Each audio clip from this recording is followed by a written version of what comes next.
Bismillahirrahmanirrahim. Halo, assalamualaikum warahmatullahi wabarakatuh. Salam santun dan salam sejahtera. Jumpa lagi di channel Sigit Nurwanto. Seperti biasa, channel Sigit Nurwanto akan bercerita tentang kisah horor. Di episode kali ini, channel Sigit Nurwanto akan bercerita tentang mereka yang tak terlihat. Mari kita langsung ke cerita. Dia terdiam, tapi dalam pikirannya bertanya-tanya, kenapa mainan itu terlempar ke sana? Masalahnya, si Dede bermain dengan Mbak Yona. Jika si Dede yang melempar, pasti Mbak Yona mengetahuinya. Mungkin ketendang kaki si Dede. Mbak Yona coba menenangkan dirinya. Dia pun melanjutkan bermain dengan si Dede. Dan lagi, tiba-tiba mainan itu seperti ada yang melempar ke arah mereka berdua. Si Dede yang melihat ke arah mainan yang dilempar itu langsung menangis. Dia seperti melihat sesuatu yang menakutkan. Mbak Yona langsung mematikan TV dan menggendong si Dede masuk ke kamar. Dia merasa merinding. Mbak Yona sadar ada sesuatu yang aneh di rumah itu. Sesuatu yang menakutkan dan tengah mengawasi mereka berdua. Jam dinding menunjukkan pukul 22.00 saat si Dede sudah berhenti dari tangisannya. Mbak Yona ingin cepat-cepat pagi. Ia mulai merasa gelisah. Saat ia mencoba untuk tidur, dari luar kamar terdengar suara tangisan anak kecil. Suara itu kecil dan samar. Tapi Mbak Yona tahu kalau suara itu seperti anak perempuan. Hampir 1 menit suara tangisan itu terdengar. Mbak Yona mulai ketakutan. Kali ini dia benar-benar yakin jika di rumah itu ada sesuatu yang tidak beres. Dia cuma bisa baca-baca doa dalam hati. Rasanya ingin segera menelepon Mas Hanung, tapi dia takut mengganggu meeting dengan kliennya. Mbak Yona mencoba mengirim SMS. Kalau sudah selesai meetingnya, langsung telepon aku ya. Tak ada balasan. Mungkin Mas Hanung memang sedang sibuk. Suara anak kecil itu masih ada. Intensitas suaranya naik turun. Bahkan bisa terdengar jelas suara tangisannya.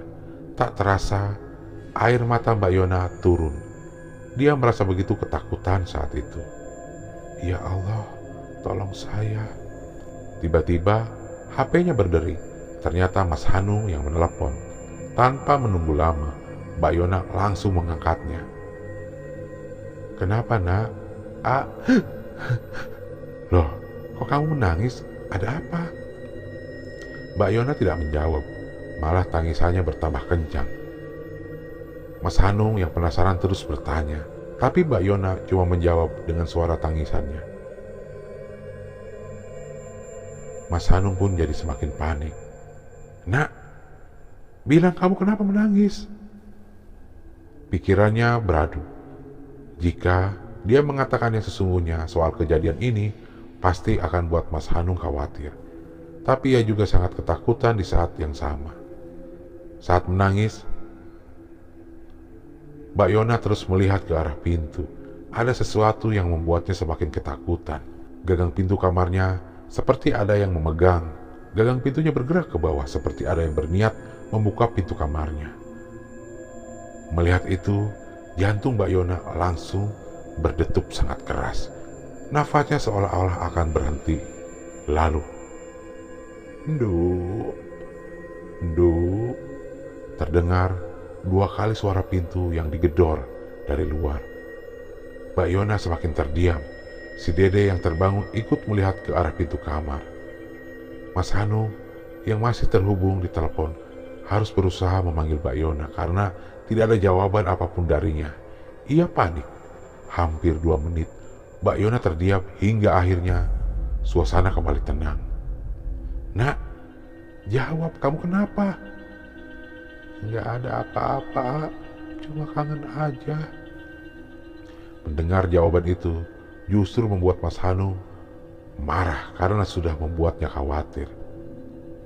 Kamu kapan pulang, Lusa, Nak. Tunggu ya. Mas Hanung tahu ada sesuatu yang tidak beres di rumah itu. Sejak awal pindah, perasaannya sudah tidak enak. Setiap kejadian di rumah itu tidak terjadi terus-menerus. Ada jeda waktu yang kadang cukup lama. Itu sebabnya Mbak Yona yang sering berada di rumah tidak merasa khawatir. Memang, setiap kali terjadi hal-hal aneh, jantung Mbak Yona berdetuk kencang. Ia memang tak punya kelebihan, tapi sang anaklah yang terlihat memilikinya. Seringkali si Dede mendapat gangguan yang membuat Mbak Yona kebingungan. Namun, karena minimnya pengetahuan tentang hal mistis, Mbak Yona hanya membiarkan saja. Siang itu, cuaca di luar terasa panas. Mas Hanung sedang sibuk menyiapkan baju untuk bertemu kliennya. Mbak Yona sebenarnya mau ikut, tapi selalu saja ada halangan. Aku berangkat ya, jam 9 malam sudah pulang kok nak. Iya, hati-hati. Menjelang sore, si Dede tidak terlihat batang hidungnya. Mbak Yona mencari ke semua sudut rumah, tapi nihil. Ia panik, di halaman rumah pun tak ada. Hanya tinggal satu ruangan yang belum dicari, yaitu gudang. Mbak Yona masih ragu. Tak mungkin si Dede pergi ke gudang seorang diri. Karena penasaran, ia pun mencoba mengecek ke gudang. Pintunya ia buka perlahan. Meskipun saat itu siang hari, entah kenapa hawa di gudang sangat berbeda dengan ruangan lain. Dek, kamu di mana ya? Ia mendengar suara bisik-bisik dari bagian dalam gudang. Mbak Yona masuk. Gudang itu besar. Banyak barang bekas penghuni sebelumnya ada di gudang itu. Dek, mama cariin loh. Tiba-tiba, hihihi, terdengar suara tawa yang sangat ia kenal. Iya, itu suara si Dede. Dek, keluar nak. Langkahnya dipercepat. Mbak Yona takut si Dede tertimpa barang-barang besar dan berat yang ada di dalam gedung. Akhirnya Mbak Yona melihat si Dede. Tapi ia bingung, si Dede sedang membelakanginya. Tapi tangannya menjulur ke depan seperti orang yang mau memberikan sesuatu. Di tangannya ada mainan yang waktu itu terlempar dengan sendirinya. Dek, ya ampun, mama cariin kamu loh. Si Dede langsung menoleh ke arahnya. Saat itu juga Mbak Yona langsung menggendong dan membawanya keluar dari gudang itu. Dalam hatinya ia terus bertanya-tanya, si Dede ngasih mainan ke siapa? Pintu gudang langsung dikunci. Mbak Yona tidak mau si Dede kembali lagi ke dalam sana. Dek, kamu tadi sama siapa di dalam? Si Dede tak menjawab. Dia terlihat sibuk dengan mainannya. Saat jam sudah menunjukkan pukul 5 sore, Mbak Yona berniat memandikan si Dede. Di salah satu kamar mandi ada batu. Disitulah biasanya mereka mandi. Saat sedang asik mandi dan bermain di dalam katung, keran wastafel yang ada di sampingnya bergerak sendiri. Ada sedikit air yang keluar dari keran yang terbuka. Saat itu juga Mbak Yona menyudahi mandi dengan si Dede. Malam hari adalah hal yang paling ia benci. Gangguan itu lebih intens terjadi saat petang tiba. Saat itu, Mbak Yona sedang menonton TV di kamarnya. Tiba-tiba ada suara dari arah ruang keluarga. Mbak Yona pikir mungkin Mas Hanung sudah pulang lalu menyalakan TV. Tapi biasanya setiap Mas Hanung pulang pasti langsung masuk ke kamar. Tak pernah langsung ke ruangan keluarga. Penasaran, Mbak Yona keluar dari kamarnya. Dan benar saja, TV di ruangan itu menyala. Ah, kamu sudah pulang? Tak ada jawaban, tapi ada suara dari arah dapur. Suara seperti orang berdehem. Mbak Yona yang mendengar itu langsung menuju ke dapur. Sambil berjalan, ia terus menggerutu kepada suaminya. Ah, kamu itu pulang gak ke kamar dulu? Tumben. Saat dia sudah berada di dapur, ternyata di sana tidak ada siapapun. Mbak Yona tertegun. Dia langsung kembali ke kamarnya. Mbak Yona melihat jam di dapur, baru pukul 19.25. Mas Hanung bilang akan pulang pukul 21.00. Lalu, suara siapa yang tadi di dapur? Mbak Yona tak mau memikirkan kejadian yang baru saja terjadi karena akan membuatnya semakin takut. Malam itu selalu ada suara-suara aneh dari luar kamar. Suara yang menurutnya tidak mungkin dilakukan oleh tikus.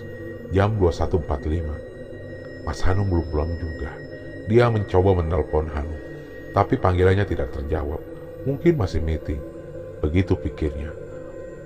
Makin lama, mata terasa semakin berat. Si Dede sudah terlelap tidur. Mbak Yona mematikan TV dan menarik selimutnya. Dia membaca doa lalu memejamkan mata.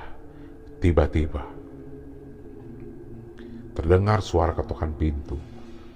Mbak Yona langsung terbangun. Dia merasa heran. Siapa yang mengetuk pintu kamarnya? Lalu terdengar suara berkata dari luar kamar. Non, air sudah siap. Suara itu seperti suara ibu-ibu. Tapi itu tadi suara siapa? Siapa non yang dimaksud? Bulu kuduk Mbak Yona langsung merinding. Dia cuma berdua di rumah dengan si Dede dan tidak ada pembantu. Dia langsung kembali tidur dan menarik selimut sampai menutupi seluruh badan. Tangannya gemetar. Itu adalah suara paling jelas yang pernah ia dengarkan. Mbak Yona tidak berani keluar dari kamarnya. Dia takut jika keluar akan melihat sosok yang tak pernah diharapkan. Dengan badan gemetar, bibirnya menguntai doa tanpa henti. Hampir 15 menit Mbak Yona berdoa dan coba memejamkan matanya. Tapi sulit. Lalu terdengar suara pintu depan terbuka. Mas Hanung? Mas Hanung? Begitu pikirnya. Dia langsung bangun dan berlari keluar kamar. Pintu depan berada di samping kamarnya. Saat pintu kamar dibuka, ia sudah biasa melihat pintu depan. Tapi saat Mbak Yona membuka pintu dan menoleh ke arah depan, ternyata tidak ada siapa-siapa. Dia yakin jika tadi mendengar suara pintu terbuka. Tapi saat dilihat pintu itu masih tertutup rapat. Ya Allah. Mbak Yona menutup lagi pintu kamarnya. Ia beranjak kembali ke kasur dan menarik selimut. Badannya semakin gemetar. Kali ini dia benar-benar panik dan ketakutan.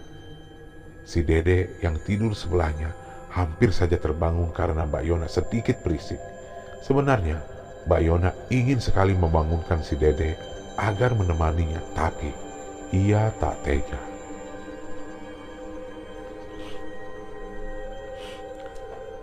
Dia semakin banyak membaca doa. Pintu depan kembali terdengar seperti terbuka.